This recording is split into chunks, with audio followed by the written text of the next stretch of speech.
سیدہ عائشہ رضی اللہ تعالیٰ عنہ فرماتی ہے کہ حارث بن حشام نے پوچھا، یا رسول اللہ صلی اللہ علیہ وسلم، آپ پر وحی کس طرح نازل ہوتی ہے؟ فرمایا، کبھی تو گھنٹے کی آواز کی مانند، اور وہ میری طبیعت پر بہت گراں ہوتی ہے۔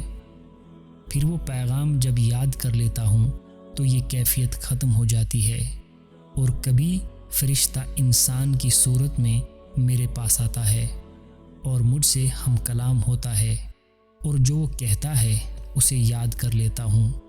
سیدہ عائشہ کا کہنا ہے کہ میں نے کڑاکے کی سردیوں میں آپ پر وحی نازل ہوتے دیکھی۔